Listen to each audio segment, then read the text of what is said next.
लक्षा गई। तो का करी? अरे फगुआ उगुआ मनावे के तैयारी होत बा। अबीर उबीर आई। अबीर आवत हिया। होली का मतलब जानत हो कि होली का मतलब का होला? सारा रारा बोलल जाला और का होला? चुप रहो। रंग डालल जाला। ता कैसे जानलू होली के तू? अरे जननी ना मनावल जाला। सुनी हमार बात। अच्छा हाँ सुनावा। सुनी। सुनावा तुहार बात सुनी। हाँ हाँ मनावेला ना होली के त्योहार हमार काहे बैरी सजनवा। मनावेला होली के त्योहार हमार काहे बैरी सजनवा। मनावेला होली के त्योहार हमार काहे बैरी सजनवा। अच्छा काहे ना त्योहार मनाइला? हाँ ये पूछल चाहत हूँ। अच्छा तो सुना। मनोवादी होलिका के मार बनौला त्योहार ये रमिया।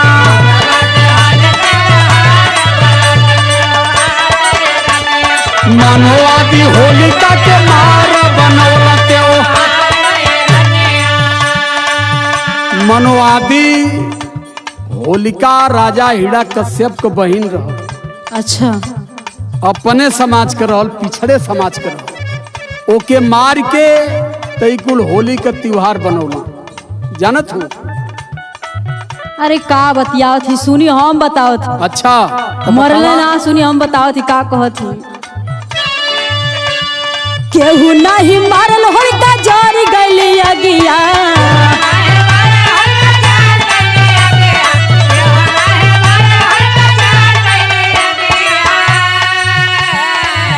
केहू मरला ना, होलिका अपने से जर गई। हाँ टीवी में देख ले आई।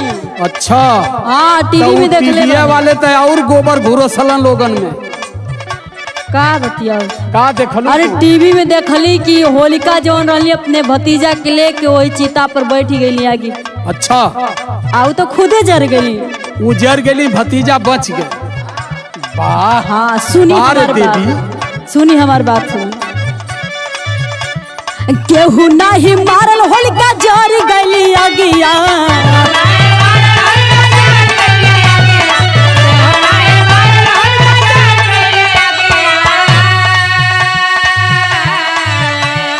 भक्त प्रहलाद के लेके बैठे गोदिया।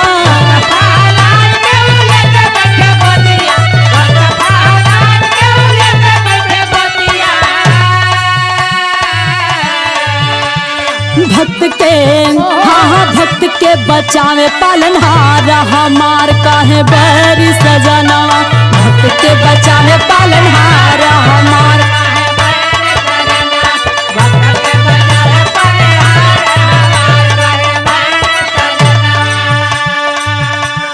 तो होलिका जर गईला, भक्त प्रहलाद बच गई। हाँ भक्त के बचावे पालनहार। अच्छा भगवान आयल। हाँ भगवान आके बचा लेना उनकर भतीजा के। बारे भगवान का बिटिया। ओह ऐसन तो होके अपनी बढ़िया जलन। सुनो पहले जलन नहीं हो रही है, तुम्हारी बात पर हमको विपत आ रही है। बात सुनो। हाँ सुनाई। हिरण्यकश्यप का बहन रही। हिरण्यकश्यप कहाँ कर रहला? एक सुना। हाँ बताई। लखनऊ समीप बाटे जिला हरदोई।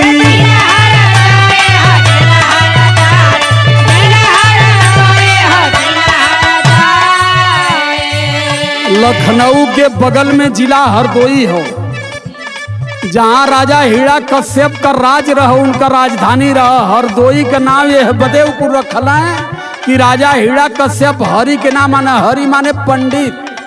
हरिदोही, हरिदोही को ये हरदोई बना दिए पाखंडी, इसलिए बता रहे हैं तुमसे। सुनो जी। अरे लखनऊ समीप बाटे जिला हरिदोई।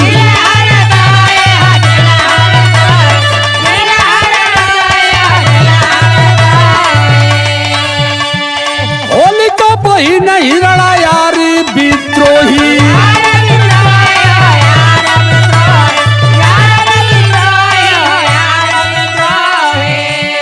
सच डबल झूठावा का भार।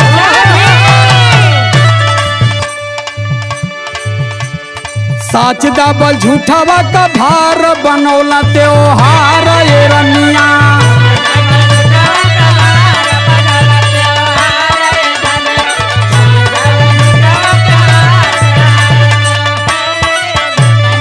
सुनो, सत्य को दबा करके झूठा सब कुछ इन्होंने बनाया है।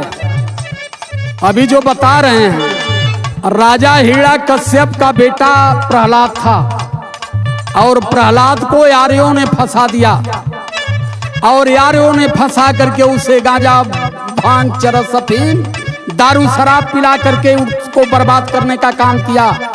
कहें लोग कहला कि अगर बाप ना माना तो करे बेटवे के बिगाड़ा।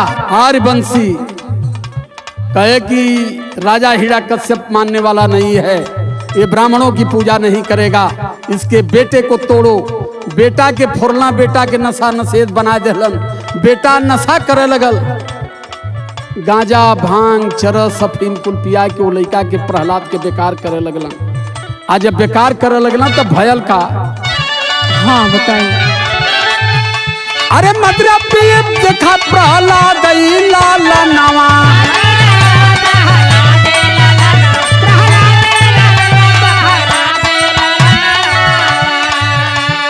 खोजा गई होलिका की सुनाते ही छानवा।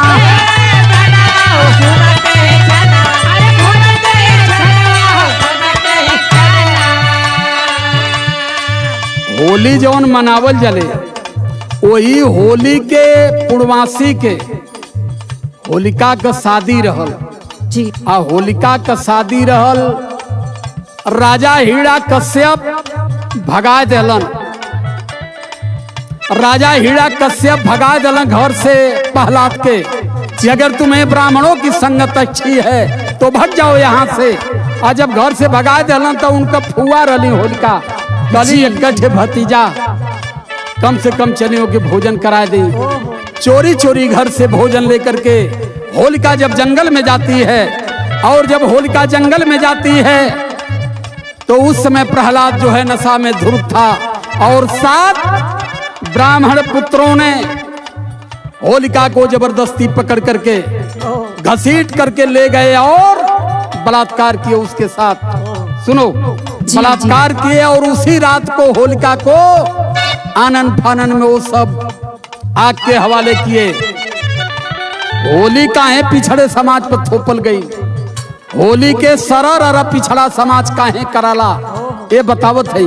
सुना जी बताइए। अरे मदर पिए देखा प्रहलाद रोजनवा,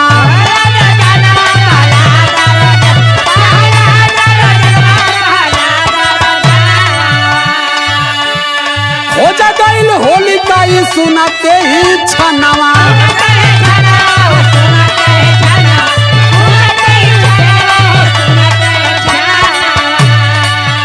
अरे नशा में ही कैले बलात्कार, नशा में ही कैले बलात्कार बनावा त्योहार ये रनिया।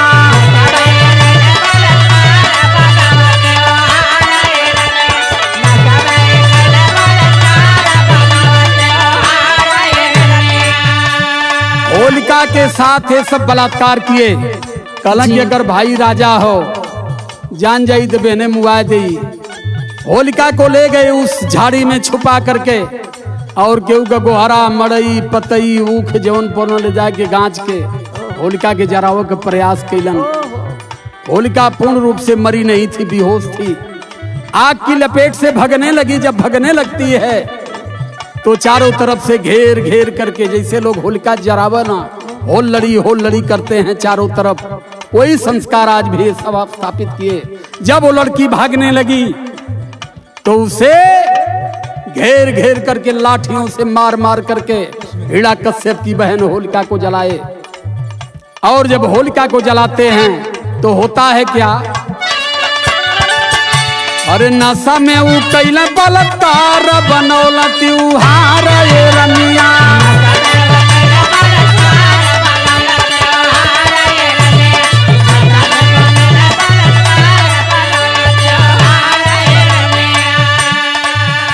अच्छा, इतना बड़ा भेद तब से लेकर आज तक छुपाए थे। आज तक छुपाए नहीं थे, अभी भी छुपाए हैं। और तुम लोग जैसे दिमाग में गोबड़ौरा भरे आज तक उसको ढो भी रहे हैं, इसीलिए समझाते हैं ना। तो आपका बात हमरे समझ में आ गई। सुनी और का टीवी में देखले बानी। हाँ, आ का देखो ना लोगन, सुनी। हम नहीं जानत रही छुपली है भेदवा,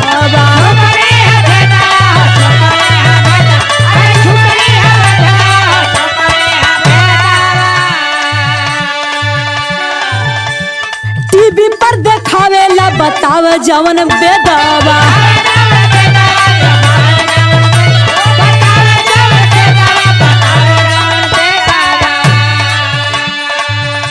जानत है वेद पुराण में जवन लिखल आला वह टीवी में देखावाला। हाँ, लेकिन टीबिया में लिखाला कि ये कहानी काल्पनिक है, ग्रंथों के द्वारा बनाई गई है। तो ग्रंथ किसने बनाया है, ये सत्य है कि असत्य है, इसकी गारंटी टीवी की नहीं है। ये भी है, ये भी समझो। ऐसे कि कुल पहले में अपन पल्ला झाल लेला टीवी वाले। हाँ सुनी। हाँ बताओ। हम नहीं जानत रहे छुपली है भेदवा,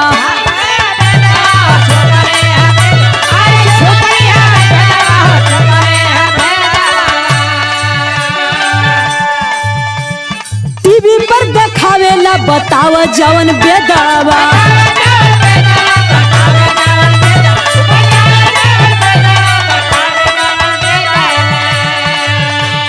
देवतन का अच्छा व्यवहार हमार काहे बारी सजनवा।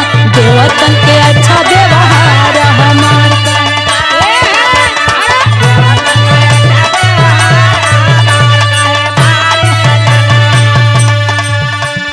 देवतन का बड़ा अच्छा व्यवहार है। हाँ, बहुत बढ़िया बढ़िया उन्हन लोग का व्यवहार। सुनो, प्रेम भाव देखौले बने। सुनो सुनो, तो देखेबे करिए उनका कममय है। हाँ, लेकिन सबेर हो गया जब होलिका ना आई जी, तो राजा परेशान हो गए कि शादी है, वो कब आएगी, कैसे आएगी, कहाँ चली गई। तो राजा हिरण्यकश्यप का पत्नी यानी प्रहलाद का मतारी बतौली ये बात के कि रतिया के गई लली प्रहलाद के खियावे, खाना खियावे बदे लौटली ना। जी। तब राजा ने तुरंत गुप्तचरों को भेजा कि पता लगाओ। तो गुप्तचरों द्वारा ये पता चला कि रतिया के ओकर बलात्कार के मुआई के फूक देना। दूसरे दिन राखी भी वहां से उठा लेना, जौने के धुरहंडी कहल जले। राखी भी उठा के फेंक देना कि ना राखी रही और न एक जांच पड़ताल चली। इसलिए राजा ने उन 7 ब्राह्मण पुत्रों को पकड़वा लिया और पकड़वा करके तलवार से उनके दिमाग पर लिखा है अबीर। ये वीर नहीं है, ये घटिया है। और वही के रंग का अबीर, ललकी रंग का सब लोग लगा काला भैया ये अबीर है, मतलब तू वीर ना हुआ महा घटिया हुआ। वह सब ढोवत है आज। इसलिए पिछड़े समाज को मैं बार बार कह रहा हूं कि अपने इतिहास को जानने का प्रयास करिए, इतिहास को जानिए और ब्राह्मणों की गुलामी से आप मुक्ति पाइए। सुना? हाँ बताइए। अबला के मारा लोग वीर ना कहाई, राजा ने कहा।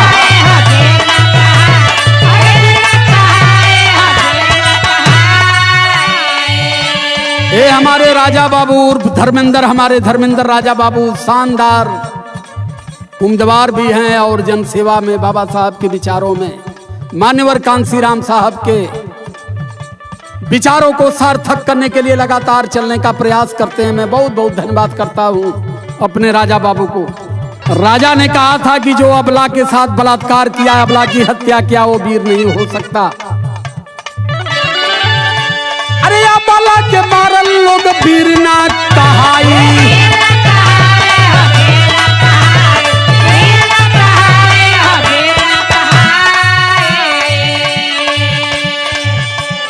अबीर कलंक टीका दिहल लगाई।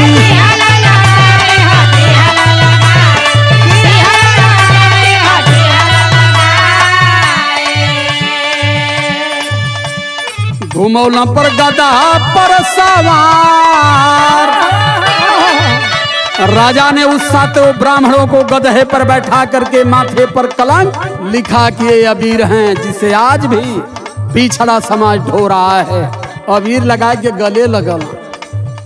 दिमाग से भूसा बाहर कर लो मेरे मित्रों, अपने ही पिछड़े समाज की बहन का दहन करते हो।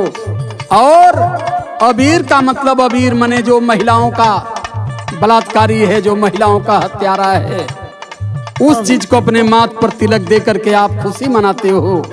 पंडित जी के द्वारे बजाला होली खेले रघुवीरा, तुअरे द्वारे बजैले आओ रे बाबा बोलावा आओ रे। इस चीज को भी अपने नॉलेज में और अपने ध्यान में रखिए।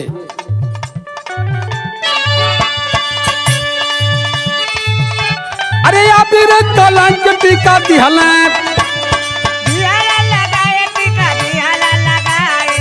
हला लगाए टीका दिहले, घूमल टोली गधा पे सवार बनौला त्योहार ये धनिया।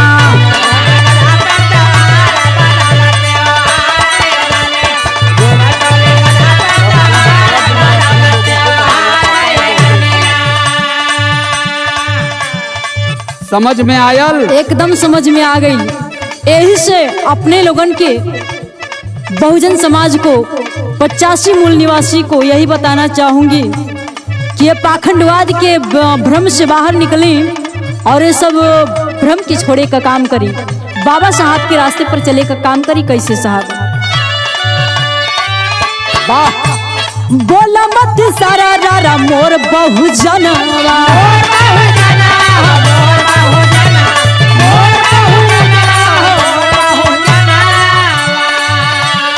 अपने बेटी बहिन का करना अपमानमा,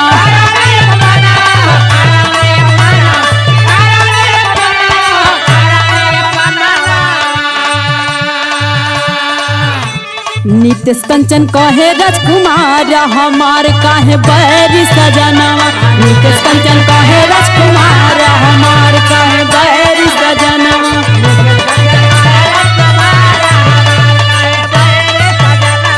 मनोवादी होलिका के मार बनौला त्योहार ये सुबिया, नवेला न होली के त्योहार हमार काहे बैरी सजनवा। मनोवादी होलिका के मार बनौला त्योहार ये रनिया।